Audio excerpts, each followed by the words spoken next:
కడపలో కూడా ప్రజలు నిజాలు చెప్పగలుగుతారు, కడపలో కూడా ప్రజలు ఏదైనా సరే నిర్భయంగా చెప్తారు అనేది కడప ప్రజలు కూడా ఈరోజు తేల్చుకోవాల్సినటువంటి అవసరం ఉంది. కడపలో ఈరోజు జరిగినటువంటి ఈ హత్య దేశ చరిత్రలోనే, ఎందుకంటే మనం అందరం కూడా చరిత్ర చదువుకున్నప్పుడు ఔరంగజేబు దగ్గర నుంచి మొదలుపెట్టి అంతఃపుర హత్యలన్నీ కూడా చూసుకుంటూ వచ్చాం. ఎందుకంటే అలాంటి హత్యల్లో ఈ హత్య కూడా దానిలో చరిత్రలో నిలిచిపెట్టేటువంటి హత్య.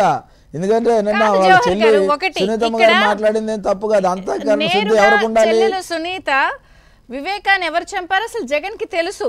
భాస్కర్ రెడ్డి అవినాష్ చంపించారని హంతకుడే చెప్తున్నాడు, అయినా కూడా దేవుడికి తెలుసు అంటున్నారు. ఇంకా ఏదో మభ్య పెట్టి వాళ్ళని మీరు కూడా మాయ చేస్తున్నారని మీ మీదకే నెడుతున్నారు. రాజకీయ లబ్ధి అని చెప్పి ప్రజల్లోకి తీసుకెళ్తున్నారు పాయింట్ ని.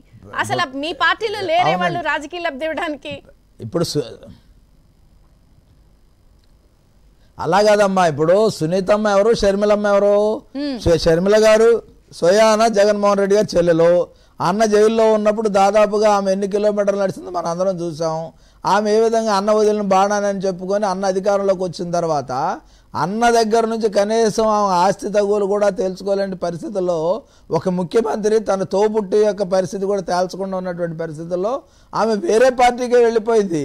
విజయమ్మ గారిని తీసేస్తే, రాష్ట్ర ఏదైతే అధ్యక్ష పదవి నుంచి తీసేస్తే ఆమె పరిస్థితి ఏంటో మనకు తెలుసు.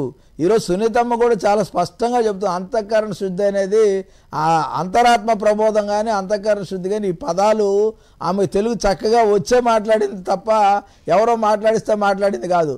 ఈరోజు వాళ్ళిద్దరు కూడా అధికారులతో వాళ్ళు ఎప్పుడైనా మాతో కూర్చున్నారా, వాళ్ళు మాతో ఎప్పుడైనా మాట్లాడారా, వాళ్ళ దగ్గర ఏమైనా ఫోన్ రికార్డ్ ఏమైనా ఉందా, లేదంటే వాళ్ళకి మాకు సంభాషణ జరిగినటువంటి రికార్డింగ్ ఏమైనా ఉన్నాయా? ప్రజలకు ఏది చెప్పినా నమ్మడానికి ఏంటంటే ఏదో సామెత ఉంది, వినేవాడు ఉంటే అరవంలో కూడా అరికథ చెప్పొచ్చు అని. ఇక్కడ జగన్మోహన్ రెడ్డి అదృష్టమో దురదృష్టమో ఆయన ఏది చెప్తే అది జనం నమ్ముతున్నారని అనుకుంటున్నాడు. కానీ జనాన్ని నేను వివేకం కలిగినటువంటి కడప ప్రజలని ఇందాక కూడా చెప్పాను నేను, ఈరోజు అన్నా చెల్లెళ్ళకి సంబంధించినటువంటి తగు కాదు ఇది. ఈ రాష్ట్రంలో జరిగినటువంటి హత్య, ఎందుకంటే ఒక ఎంపీగా, ఒక ఎమ్మెల్సీగా, ఒక ఎమ్మెల్యేగా ఉన్నటువంటి ఒక ప్రముఖ ముఖ్యమంత్రిగా ఉన్నటువంటి కుటుంబంలో జరిగినటువంటి అంతఃపుర హత్య. ఈ హత్య కేసును ఛేదించకపోతే ఎవరు చేయాలి? దీన్ని ఏం చేయాలి? ఎవరు చెప్పాలి? దేవుడు చెప్తాడా?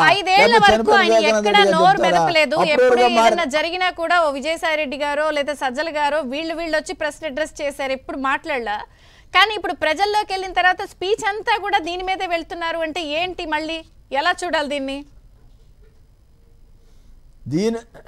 దీని చుట్టే రాజకీయం నడుస్తూ ఉంది. హత్య ఆ రోజులో హత్యోదంతంతో ఆ రోజు తెలుగుదేశం చేసింది నారాసుర రక్త చరిత్ర అని పెద్ద బ్యానర్ ఐటమ్ చేసి దానివల్ల బెనిఫిట్ పొందారు. దానివల్ల మళ్ళీ మధ్యలో జరిగినటువంటి ఇబ్బందులన్నీ చూసిన తర్వాత ఆ నేరాన్ని నెపంగా మా మీద నెట్టేసి మళ్ళీ రాజకీయ లబ్ధి కోసం ప్రయత్నం తప్ప ఇది పూర్తిగా చిత్తశుద్ధితో చేసేది కాదు. సొంత బాబాయ్ అయినా రేపు ఆయన ఇంట్లో ఇంకెవరు హత్య జరిగినా రాజకీయ లబ్ధి కోసం వాడుకుంటాడు తప్ప ఈ ఎవరి కోసం కాదనేది స్పష్టమవుతా ఉంది. ఈ సందర్భంలో మేము ఒకటే చెప్తా ఉన్నాం, సునీత గారికి కానీ షర్మిల గారికి కానీ మాకు ఎటువంటి సంబంధం లేదు. నీ రక్త సంబంధికులు వాళ్ళు నీ మీద ఎందుకు ఎక్కువ పెట్టారు బాణాలు, వాళ్ళు నీ మీద ఎందుకు ఆ విధంగా మాట్లాడుతున్నారు, అక్కడ జరిగినటువంటి వాస్తవాలు ఏంటనేది జగన్మోహన్ రెడ్డికి అదేవిధంగా వాళ్ళకే తెలుసు. ఎందుకంటే దేవుడు అన్న వివేకానంద రెడ్డి గారికి తెలిసే కాదు, వాళ్ళు వచ్చి చెప్పే కాదు. ఖచ్చితంగా జగన్మోహన్ రెడ్డి గారికి, జగన్మోహన్ రెడ్డి గారి భార్యకి, అదేవిధంగా వాళ్ళ అక్క చెల్లెళ్ళు ఇద్దరికి కూడా తెలుసు. ఈరోజు ఎన్నింటికి ఫోన్ వచ్చింది? తెల్లవారుజాము 4ంటికి. వాళ్ళకి ఎందుకు ఫోన్ వచ్చింది? మర్డర్ జరిగినప్పుడు ఆ జరిగిన సందర్భంలో జరిగినటువంటి కాల్ రికార్డ్స్ ఏంటి? ఏదైతే సిబిఐ ఆరోపిస్తున్నటువంటి కానీ సిబిఐ చూపిస్తున్నటువంటి సాక్ష్యాల్లో ఏముంది? ఈరోజు ప్రజలందరూ కూడా అర్థం చేసుకుంటా ఉన్నారు. ఖచ్చితంగా ముమ్మాటికి ఇది జగన్మోహన్ రెడ్డి చేయించిన హత్యే. అవినాష్ రెడ్డి ఎంపీ చేయడం కోసమో లేకపోతే కుటుంబంలో ఉన్నటువంటి ఆస్తుల తగాదాలు అవన్నీ ఆయన కుటుంబంలోయే. ఎవరం బయట వాళ్ళు మేము చెప్తే చేస్తారా? ఈరోజు విజయమ్మ గారికి కానీ లేకపోతే షర్మిల గారికి కానీ భారతి గారికి కానీ నేను మాట చెప్తా, వింటారేమో అడగండి. లేదంటే నేనే